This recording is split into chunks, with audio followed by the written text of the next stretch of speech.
Hello students, welcome to NCERT zone. आज के इस वीडियो में हम बात करेंगे क्लास 6 सोशल साइंस के बुक यानी कि द अर्थ आर हैबिटेट के थर्ड चैप्टर की, जो कि है मोशंस ऑफ द अर्थ। और इस चैप्टर में जितने भी क्वेश्चन हैं हम उसके आंसर्स को डिस्कस करेंगे। तो चलिए शुरू करते हैं। हमारा पहला क्वेश्चन है, what is the angle of inclination of the earth's axis with its orbital plane. देखिए, ऐसा है कि अर्थ अपने एक्सिस पे झुका हुआ है, ठीक है। तो अर्थ के एक्सिस और इसके ऑर्बिटल प्लेन के बीच एक एंगल बनता है। वो एंगल कितने डिग्री का है ये आपको बताना है।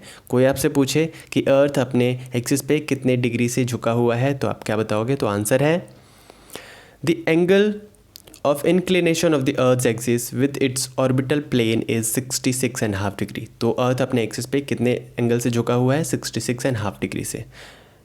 नेक्स्ट क्वेश्चन की बात करते हैं, define rotation and revolution. Rotation and revolution में क्या डिफरेंस है? तो अर्थ जब अपने एक्सिस पे घूमते हुए सन का चक्कर लगाती है तो उसे हम कहते हैं रिवॉल्यूशन। तो अर्थ जो सन का चक्कर लगाती है वो मूवमेंट कहलाता है रिवॉल्यूशन, लेकिन अर्थ जो अपने एक्सिस पे घूम रही होती है उसी दौरान, उसको हम कहते हैं रोटेशन। ठीक है, समझिए आप इमेज की मदद से।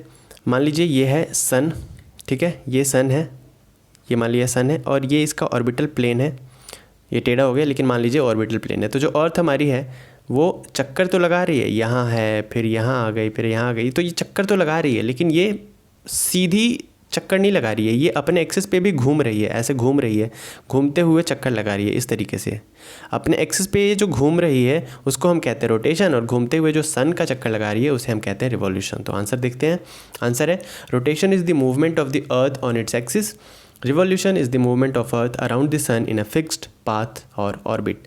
तो रोटेशन उस मूवमेंट को कहेंगे जब अर्थ अपने एक्सिस पे घूम रही होती है, और रिवॉल्यूशन जब वो अपने एक्सिस पे घूमते हुए अर्थ सन के अराउंड घूमती है, उसे हम कहते हैं रिवॉल्यूशन। ओके, तो दिन और रात का जो होना है ये रोटेशन की वजह से होता है, और सीज़न का जो चेंज होना है ये रिवॉल्यूशन की वजह से होता है। चलिए बात करते हैं नेक्स्ट क्वेश्चन की, what is a leap year. Leap year किसे कहते हैं? तो जैसा आपको पता है 2020 ये लीप ईयर है। इस ईयर में क्या था, जो हमारा फरवरी था वो 29 दिन का था, 29 डेज़ का था। तो ऐसा क्यों होता है? तो ऐसा इसलिए होता है क्योंकि देखिए सन का जो चक्कर लगाती है अर्थ वो 365 डेज़ एंड 6 आवर्स में लगाती है, यानी कि 365 whole days and 1/4 of a day, यानी कि 365 दिन और एक दिन का 1/4 भाग, यानी कि 6 घंटे में वो लगाती है। तो हम अपने कन्वीनियंस के लिए क्या करते हैं, एक साल को हम 365 डेज़ मान लेते हैं और उस 6 घंटे को हम स्किप कर देते हैं। तो ऐसे स्किप करते करते जब ये 4 साल पूरे हो जाते हैं तो वो 6 घंटे मिलकर के एक पूरा दिन बना देता है। तो हम उसको स्किप नहीं कर सकते, इसीलिए हम हर चौथे साल में एक दिन एक्स्ट्रा ऐड कर देते हैं। तो हमारा वो जो लीप ईयर होता है वो 366 डेज़ का बन जाता है। क्लियर है?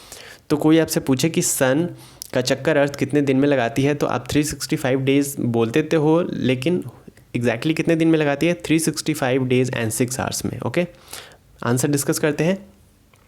अर्थ takes 365 and 1/4 days to revolve around the sun. Earth जो दिन समय लेता है वो 365 डेज एंड 6 आवर्स लेता है सन के अराउंड रिवॉल्व होने में। However, for the sake of the convenience we consider a year as a consisting of 365 days.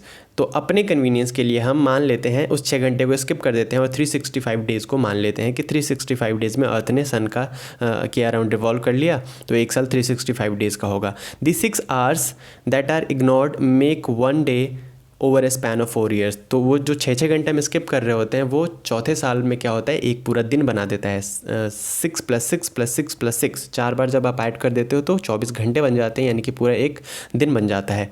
This surplus day is added to the month of February. तो इसी एक पूरे दिन को हम हर चौथे साल में फरवरी में ऐड कर देते हैं। Thus every 4th year February has 29 days and such a year is known as a leap year. इसलिए हर चौथे साल हमारा जो फरवरी होता है वो 29 दिन का होता है, और उस ईयर को हम कहते हैं लीप ईयर। ठीक है, जैसे कि ये 2020 चल रहा है, ये एक लीप ईयर है, इसमें फरवरी 29 दिन का था। एक बहुत ही ईजी फॉर्मूला है कि किसी ईयर को हम कैसे पता लगा सकते हैं कि ये ईयर लीप ईयर था या नहीं था। तो आप उस ईयर को 4 से डिवाइड कर दीजिए। अगर वो ईयर 4 से डिवाइड हो जाता है बिल्कुल, ठीक है, तो वो क्या हो जाएगा, वो लीप ईयर कहा जाएगा। नेक्स्ट क्वेश्चन में है, differentiate between the summer and winter solstice. Summer and winter solstice में क्या डिफरेंस है, तो चलिए देखते हैं। एक तरफ आपका है समर सॉल्स्टिस, ये साइड समर सॉल्स्टिस है, और इधर वाला आपका है विंटर सॉल्स्टिस। ओके, तो समर में देखिए, it is the position of the earth when the rays of the sun fall directly on the tropic of Cancer. Summer solstice में क्या होगा, ये आपका अर्थ है, ये आपका है ट्रॉपिक ऑफ कैंसर, इधर आपका है ट्रॉपिक ऑफ कैप्रिकॉर्न, क्योंकि ये है आपका नॉर्थ पोल और ये है आपका साउथ पोल। ओके, तो समर सॉल्स्टिस में क्या होगा, जो सन रे होगा वो डायरेक्टली ट्रॉपिक ऑफ कैंसर पे फॉल करेगा। Okay, sun ray.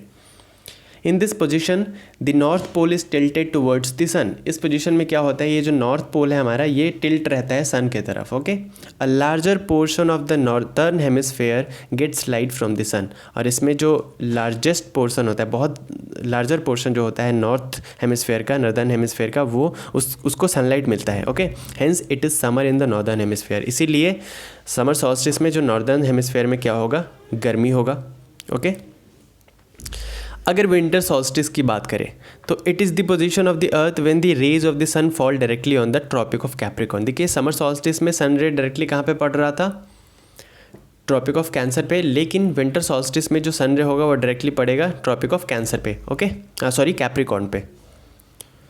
In this position the north pole is tilted away from the sun. Summer solstice में जो नॉर्थ पोल था वो टिल्ट था सन की तरफ, लेकिन विंटर सॉल्स्टिस में जो नॉर्थ पोल है वो टिल्ट अवे होगा, टिल्टेड अवे होगा, यानी कि सन से दूर रहेगा। Okay, a larger portion of the southern hemisphere gets light from the sun. और इसमें जब ये नॉर्दर्न हेमिस्फेयर जो नॉर्थ पोल है हमारा वो टिल्टेड अवे रहेगा, तो जो सन लाइट मिलेगा ज़्यादा वो किसको मिलेगा, सदर्न हेमिस्फेयर को मिलेगा। ठीक है, hence it is winter in the northern hemisphere. इसी वजह से नॉर्दर्न हेमिस्फेयर में विंटर रहेगा और सदर्न हेमिस्फेयर में क्या रहेगा, समर रहेगा। तो जब नॉर्दर्न हेमिस्फेयर में समर तो विंटर कहाँ पे, सदर्न में, और जब सदर्न हेमिस्फेयर में समर तो विंटर कहाँ, नॉर्दर्न हेमिस्फेयर में।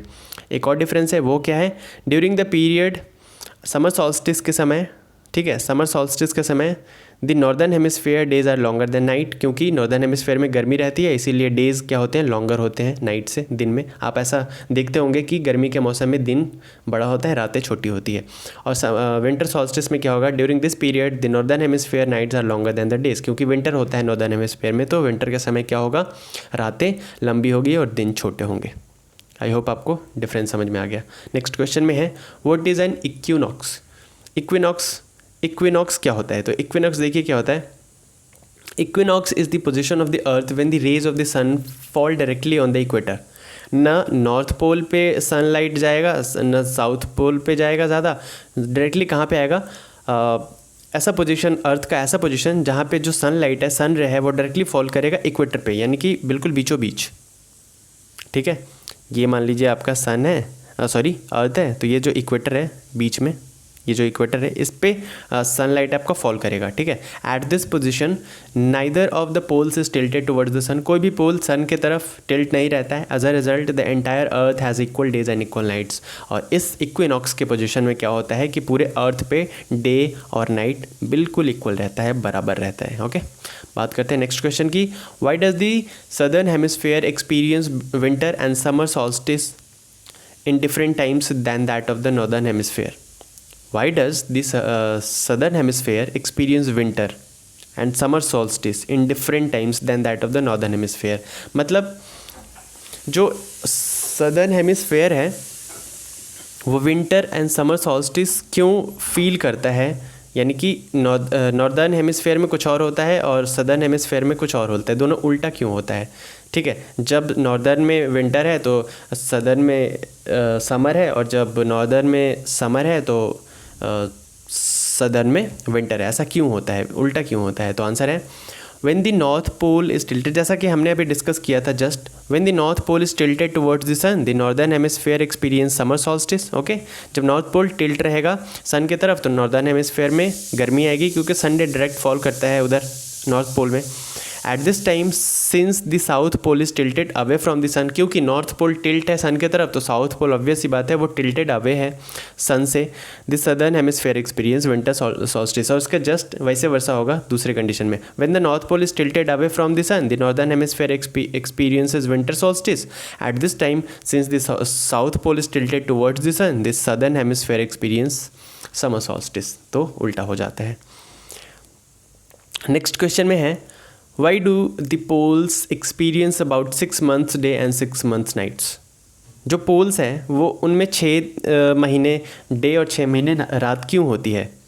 तो आंसर है the poles experience about 6 months of day and 6 months of night because of the tilt of the earth on its axis, क्योंकि अर्थ जो है वो अपने एक्सिस पे झुका हुआ है, right.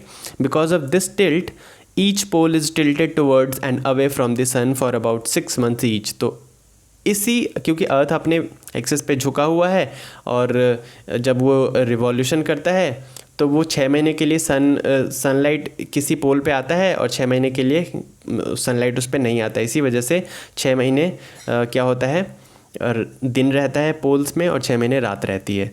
When the north pole is tilted towards the sun it experience continuous day light, है ना। जब नॉर्थ पोल टिल्टेड रहेगा सन की तरफ तो कंटिन्यूसली 6 महीने तक वहाँ पे डे लाइट रहेगा।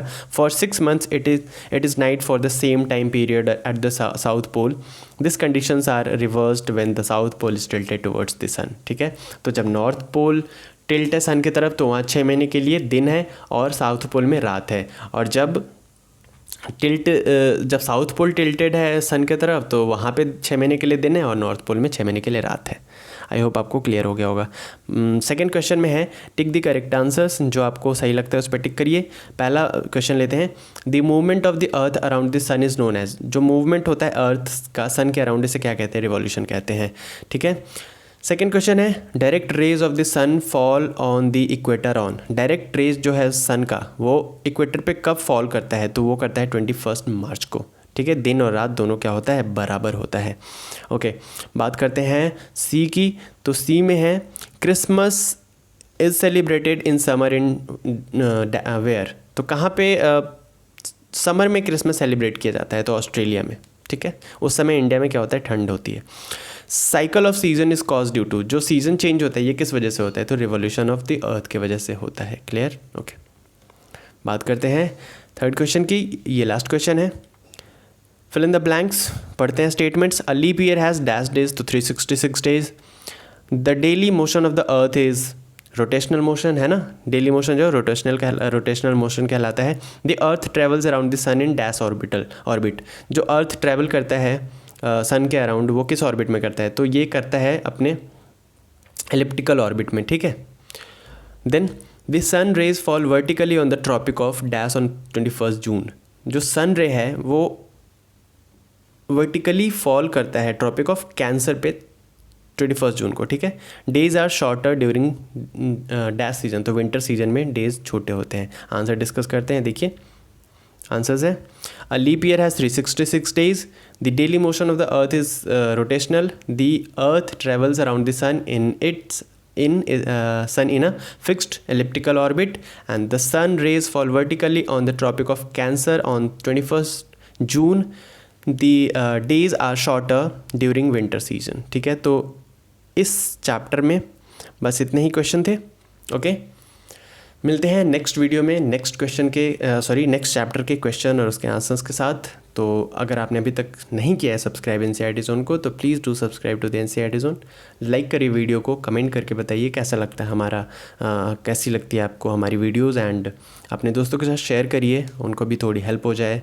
लॉकडाउन है, पढ़ते रहिए, घर में रहिए, सेफ़ रहिए। चलिए मिलते हैं नेक्स्ट वीडियो में। Thank you.